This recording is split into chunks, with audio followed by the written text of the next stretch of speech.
Hello, hello, welcome to Babetha Wacisa. Sivame to update you of what was happening on in homecoming namhlanje mhla 8 July 2026. Sikhumbule ukuthi uShaba uzolugcina ethule konke okwenziwa indodana yakhe lamanye ndulula wenza ngoMaNgcobo. Namhlanje uShaba esaloni kaMaNgcobo uNgcobo bakithi ukuthi bakwazi ukuthi bakhuluma hawo uMaNgcobo avula sha phansi ngonyawo wathi emva yonke into oyenzile wena ukhetha ukuchuza ingane yakho kunokuthi ukhethe mina. Waxolisa uShaba washo khona ubhengi wrong sithandwa sami lomfana lo usikhohlisise bo2 washo khona ukuthi sengiyibonile ivideo wathi nje uMaNgcobo ikuyo yonke into esedlule kodwa ukhethe ingane yakho wathi mina Bhengu ngiyancenga njengonkosikazi wami ngiyancenga ukuthi ungavumeli umuntu angene phakathi kwethu athi wena ukwenzile lokho Shaba wena ukwenzile lokho wathi wena ungikhiphisa wenje ungixoshisa wenja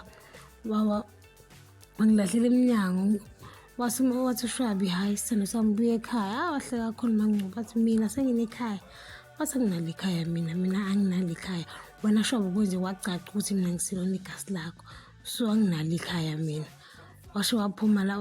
washo wahamba ladelele khona uMaNgcobo waphuma uShaba wahamba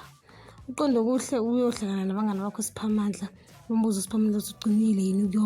ukuyoxolisa kuMaNgcobo vele athi nje wayigazi nenze ngathi nonkani wenza amaphutha athi nje uSiphamandla siyawenza amaphutha siyavuma kodwa hayi leli lakho liwesi asiwenzi lawa alifana nelakho uthi uzofaka uma wakhe ejele hayi ngeke Mbhemu wathi yini kumele ngiyenze ngilo ngihlalele nani likhuluma ngami kanje wathi hayi asisho lutho uqondo kuhle ukukhala ikholo khona lapho ngoba kuyafona washo khona ukuthi ngicela uphuthume endlini khona manje kuqondo kuhle wathi hawu baba wathi nje buya endlini njengamanje mefika uqondo kuhle endlini baba wakho selipakishela yonke umthwalo wambuza uqondo ukuthi hawu baba uyangixosha yini ngibuyisela kagogo wathi nje baba wakhe cha angikubuyisela gogo kodwa ngikisa kwedini kwi-camp leyo iy'ngane ey'ngezwa khale kakhulu uqondo kuhle athi baba ukwazi ukungisa lapho mina angikwazi ukuya laphana laba abantu bazongihlukumeza athi qondo kuhle kumele ufunde ukuba indoda uyekele ukuqamba amanga athi wena ufaka umfazi wami ejele hhayi ngoba nakho ngikuphanishe kodwa nje ngifundisa ukwazi ukuthi ube yingane wathi usungiaphanishile nje baba already wangishaya ngebhande kodwa nje kuyafana wathi wena ngiqambela amanga uqambela namabantu amanga uqambela nomfazi wami amanga waze walalisa umfazi wami ejele wathi bengikuzama ukukhulisa kahle qondo kuhle ngikuspoyila kodwa ubanga ingane wancinga bakithi qondo kuhle esho khona ukuthi ngiyacela baba ngicela ungangiyesi laphana kuzodestroy impilo yami wathi ngeke izidestroy mntanami kodwa uzokwakheka wakhala bakithi qondo kuhle ngafuna ukuya laphana lapho lokho umduduze njalo babakho ukuthi hayi akukhona ukuthi sekukuphela kwempilo laphana kodwa uzofunda ukuba indoda afunde nokuhlakaza umqondo uShaba ugcine ebiza uMaNgcobo bakithi ngoba nakhe efuna ukuxolisa useze wathenga ney'mbalo wayifaka imali mengena uMaNgcobo athi hawu nayo intokazi enhle awuthi siyakwamukela kaMadlala koBhengu avele nje inkosi yami uMaNgcobo engene ehleleni umbone nje usayikho emotini awathatha iy'mbalo uShaba aguqe phansi ancanga uMaNgcobo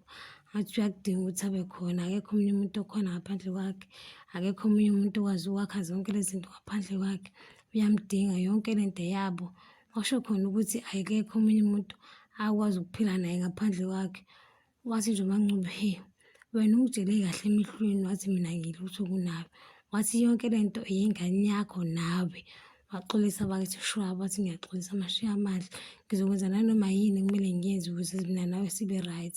wathi thatha lezi mbali ibhilonga kuwena wasimayela bakithi uMaNgcobo wathembisa ngathi uyamxolela uShaba wayithatha iy'mbalo wayifaka ku-dustbin avele waphuma kanjalo ngiyayibamba lana ungakhohlwa ukucindezela notification bell no-subscribe nomshini umbono wakho bayo.